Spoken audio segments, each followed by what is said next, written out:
Check out our newest feature release. We now have a text editor right inside of workflows. Revolutionize your email template creation process with our CRM's upgraded text editor right inside of workflows. Why this matters and how it's going to help you and your business. Now you can easily navigate and customize your email templates with a user-friendly text editor right inside of workflows. You can access simplified controls for custom values, trigger links, and even font selections. The redesigned UI not only improves the text editor, but also elevates the overall user experience.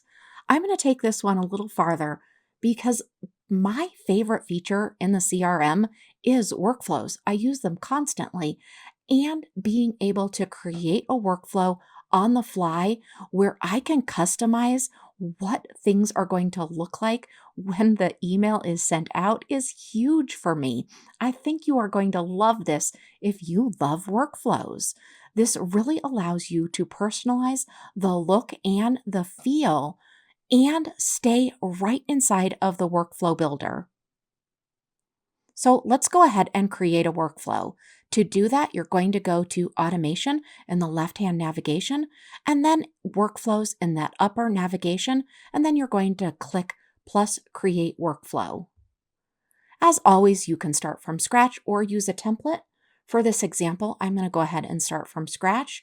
It's usually my preferred method to create workflows because I have full control. I don't have to delete anything. I just get to have exactly what I want. So after you've selected your trigger or utilizing whatever trigger you might have in place, let's go ahead and select an action of send email.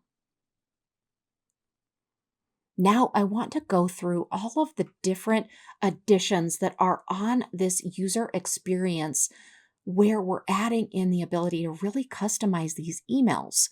So let's first go over custom values. So now you have a custom values button right inside of the email builder within your workflow. So you can utilize that with any custom values that you have within the system, and it's super easy.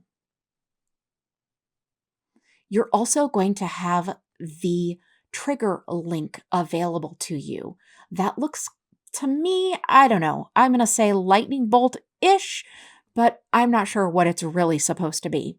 So let's go ahead and we simply select trigger link, and then we can actually choose one of the trigger links we have already created. And so that is really easy. Now, of course, you will have already needed to create trigger links. So if you're not familiar with those, go ahead and look in the help docs and learn a little bit more about them. They are insanely powerful and amazing. Now let's look at the new style functions. So you're going to see undo, redo, bold, italic, underline, and that font type.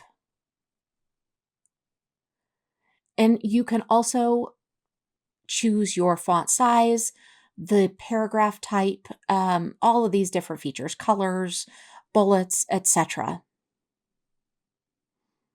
Then if you click on the three dot kebabs, you're going to see even more quotes, functions, all different type of things.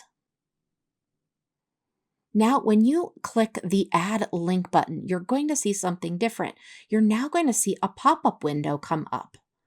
So this is what that pop-up window is going to look like. So you're going to go ahead and select the URL, or you can also select a trigger link, and you're going to just move forward in there and hit save.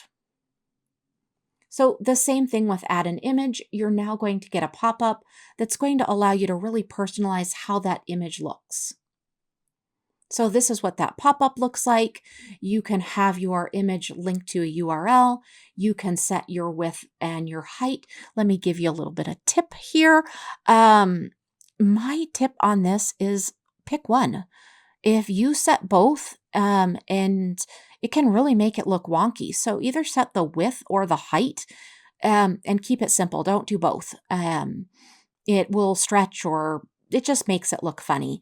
If you want to have any alt text that is to in case maybe somebody doesn't see the image, it puts the text there. You can have that.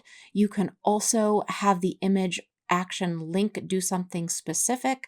So go ahead and personalize these settings for exactly what you want to see. Now, if you really want to get complicated, we also have the code icon, which also opens up a settings pop-up. This is something I would highly suggest you leave alone unless you really are good at this or you know what you're doing. If you don't know what you're doing, just ignore it. Basically, you're going to be able to see and edit your source code. Again, I put on here, just ignore this part. This really isn't for the average user. This is definitely for much more advanced users, and it can really mess things up if you mess with this. Yeah, that is the pop-up though. We really hope you enjoy this new feature. Let us know if you need any help at all.